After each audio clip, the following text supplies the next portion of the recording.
Hi there, welcome to Jujube DIY. I am Sarah. Thanks so much for joining me today. Today I am hosting my open challenge and our theme is winter holidays. So if you want to see what I made and how I made it, stay tuned.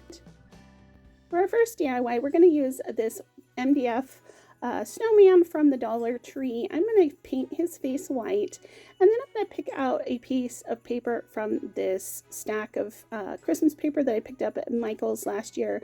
Michael's always has a nice selection of Christmas paper, and very often you can find it for $4 or $5 if you watch those sales. So definitely pick up a pack.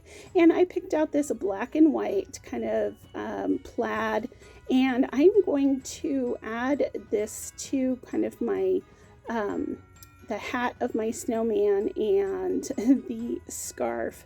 So I just kind of was measuring out how much paper I needed to cut off for the hat and for the scarf. Obviously there's what would be for the scarf, but I was trying to put on the hat. Doesn't matter either way. Just make sure you've got enough paper before you glue it down. I'm just using a glue stick here, and I am going to add the paper. So I'm going to start off with the kind of bill of the hat and then move on from there. And then I'm going to use this orange and white polka dot paper. This was just open stock from Michael's, and I'm going to use this on my little nose for my snowman. Now I just used a sanding block to get off any excess paper around the edges. You can remove the paper any way you'd like, including scissors or a box knife. Now I'm going to add a little face to our snowman. If you guys have been around my channel for a while, you know my faces include these kind of teardrop eyes that I've created. And it's kind of, I guess, my signature look for my whimsical and cute DIYs that I do.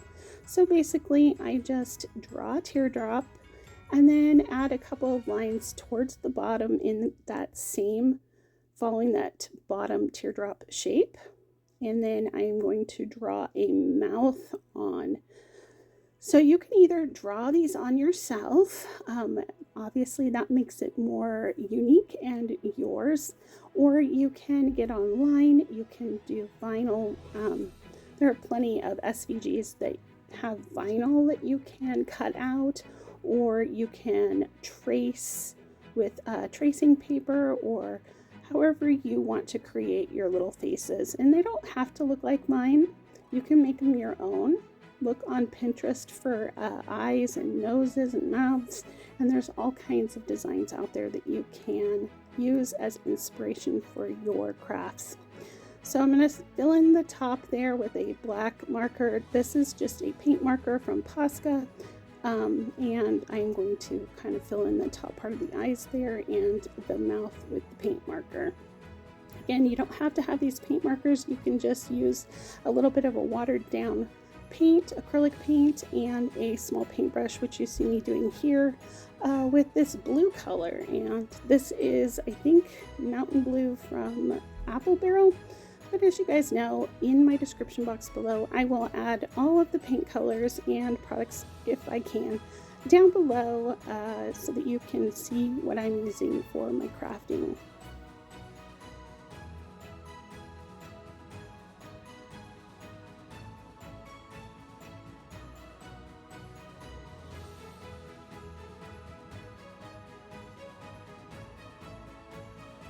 I'm going to go in with a white marker and just add a little bit of eye shine to give my character a little more fun. And now I'm going to add in some cheeks. This is just chalk. I was gifted this little chalk set from Stampin' Up, I think, but any chalk will do. Just rub it onto your cheeks, or you can use paint for this in a dry paintbrush. And then I had this little snowflake ornament from the Dollar Tree, painted it white, and added some white glitter to the top. We'll come back to that in a little bit. Now we're going to prepare our base for our sign, and I'm just using one of these wood rounds from the Dollar Tree, and I gave it a couple coats of the Waverly chalk paint in ink. Next, I went to my Cricut and I cut out some snowflakes. I got this SVG from Creative Fabrica. As you guys know, if you've been with me for a while, I have dropped my Cricut access membership, and any SVGs I just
off, because sometimes if the glue gets too wet, like hot glue gets too cold, I mean, not wet, the hot glue gets too cold, it'll become brittle and your stuff will fall off. Now I'm going to add my little snowflake, again using some wood glue and hot glue to do that. And now we're going to attach our snowman to our background. And again, using hot glue and wood glue to attach this. And isn't this so cute? I love how this one turned out. Next, I'm going to use the hanger that was already with that wood round. Those are great hangers, so hang on to those. I added some beads that I had in my stash. The red and neutral ones came on a garland from Walmart at Christmas time, and then the black, gray, white, and buffalo check ones were from Amazon. So I'm just going to add that back in, and that is pretty much all there is to this project. How cute is this? I love that little pop of red with the black and white, and it looks so Christmassy and wintry to me. I know this isn't actually Christmas, but it reminds me of Christmas and winter. As I mentioned at the beginning of this video, this is my first Friday open challenge that I host with my good friend Lisa from Our Gray House. And this month our guest host is Monica from Up All Night DIY. If you've never been to Our Gray House or Up All Night DIY, I'll link their channels down below. Definitely go check them out. They are wonderful crafters, and let them know that I said hello. Also, in my description box down below, you will find a link to the playlist for this month's challenge. Again, everyone is creating winter holiday DIYs.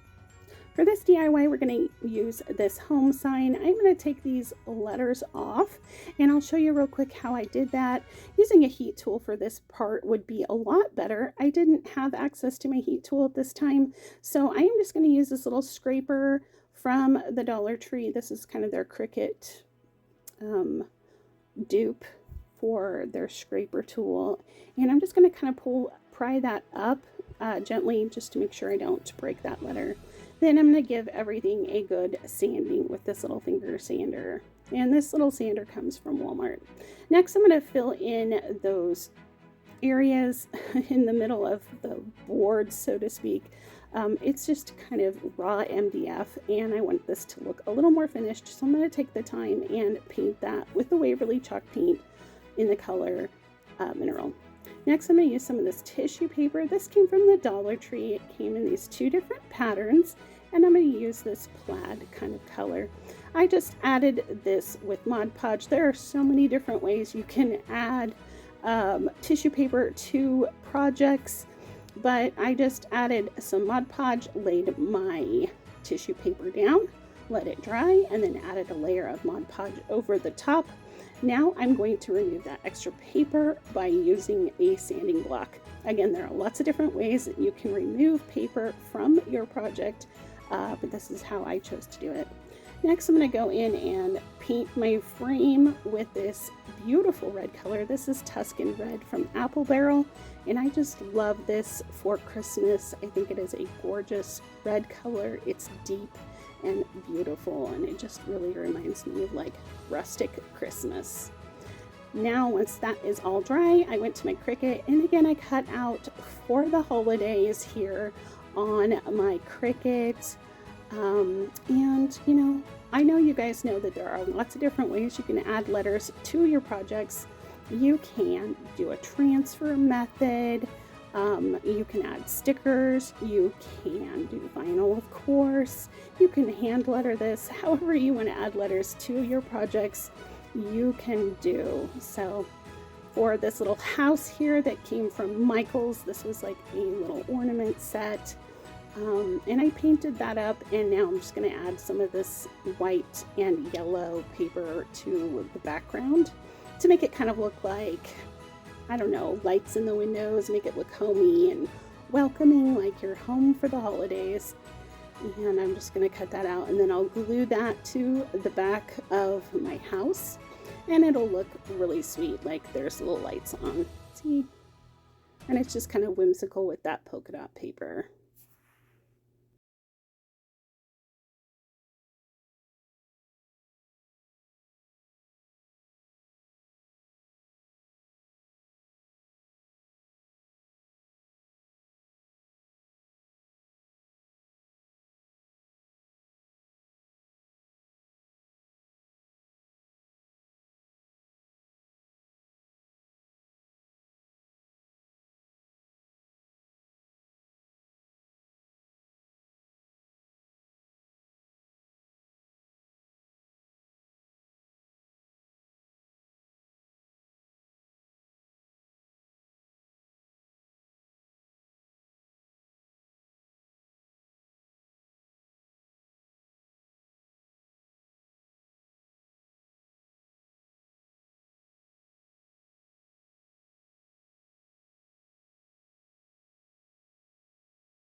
Add those middle pieces, and then finally add the bottom pieces.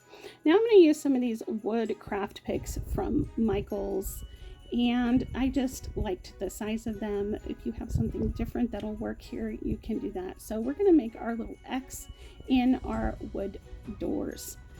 So what I'm going to do is I'm going to place this across diagonally in that open space, and then I'm going to take my pencil and I'm going to mark kind of where the corner is, and you can kind of see how that is. And you just kind of want to line it up. It doesn't have to be perfect. This is such a small piece that nobody's going to notice if it's off just a teeny tiny bit.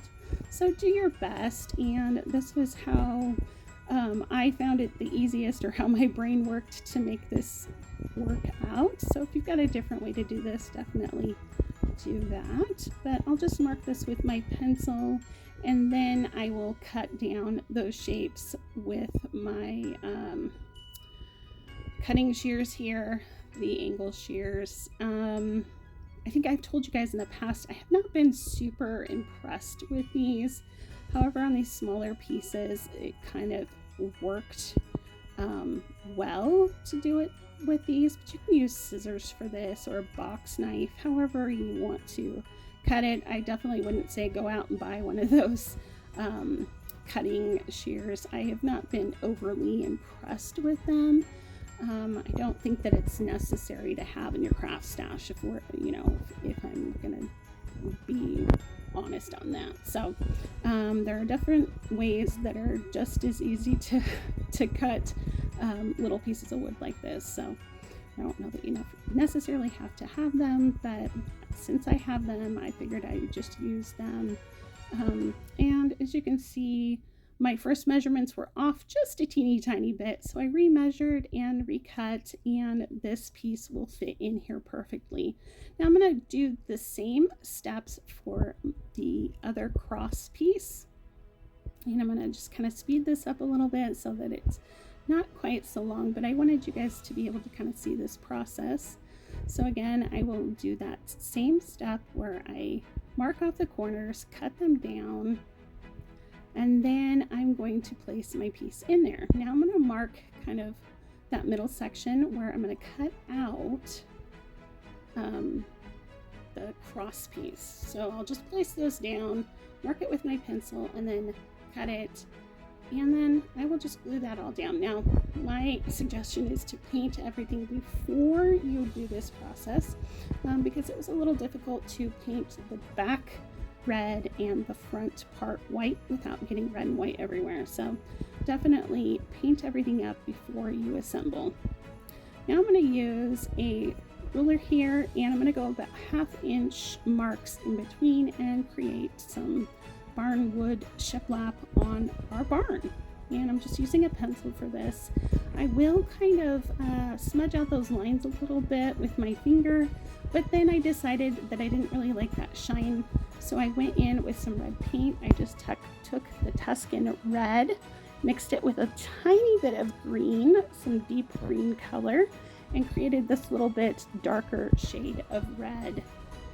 So I'm just going to go over all those lines with a paintbrush and this darker paint, and if it's not completely even or settled straight, I'm okay with that. I want this to kind of look like barn wood, and as you know, wood is not always straight. Then I'm just going to go in and dry brush in between those kind of slat areas, and definitely dry brush a lot more down at the bottom to make it look just a little more grungier down there at the very bottom.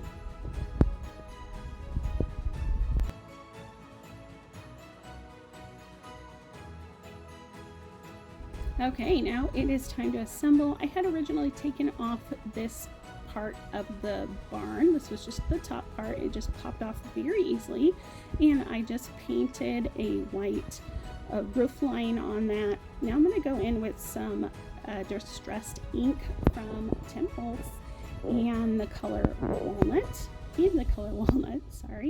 And I'm just going to distress all of these areas that are white, just to kind of make it a little more grungy and not so stark. Now I'm going to add this little wreath. This wreath came in like a 6-pack, and I think they were actually stickers from Hobby Lobby, but it's a sweet little bottle brush wreath. If you're looking for miniatures of any kind of Christmas stuff at Christmas time, definitely check out Hobby Lobby. They have so many of the cute little miniatures there. So I'm going to glue this down kind of towards the front of the top of our barn, and that's all there is for this project. I think this turned out so sweet, and I love how just kind of plain and simple and rustic this looks. For our last DIY, we're going to use these little wood spools. You can use any size you want depending on how big you want your sheep to be. And then I'm going to use this nautical rope from the Dollar Tree. This is the smaller of the two sizes that I've found at my Dollar Tree. And I'm going to separate those strands out. Now, using each strand separately, I am going to add them to my spool here, just going around, adding glue, and kind of unraveling that those threads from each other so that it looks a little more fluffy and a little more kind of sheep-like. Basically, we're making some little sheep here. So I'm just going to keep gluing and covering this spool until I am almost completely finished covering that spool. You can see if you've got ends, just kind of tuck them down and use your glue to just secure everything as you go. Now I'm going to show you here that on these ones, because kind of when you unravel that those areas there, they kind of curl up a little bit, so you can use that to your advantage and kind of glue those so that they are more curly, so you can have kind of a fluffier curly sheep. Now I'm going to use a wood bead here. This is a 20mm wood bead. I painted it black, and I'm going to paint it so that those holes are on the side, and that's going to give me kind of an idea as to where I want to put my ears later on. And then the front of the head is just plain black. And again, I will just keep going around, adding more of this cotton nautical rope. This is the cotton one. I forgot to mention that. It's not like the regular nautical rope, it's cotton. So once you get kind of up towards the top of the head, once you've got it all filled in, then I'm going to kind of curl these around into little curly cues. So I'll just take that, glue it, and that'll be kind of the fluff on the top of the head. You know how sheep have little fluffy heads. And now I'm going to take a, what is that? It's a dowel. I cannot think of the word. I'm going to cut 4 pieces of dowel into 1/2-inch pieces.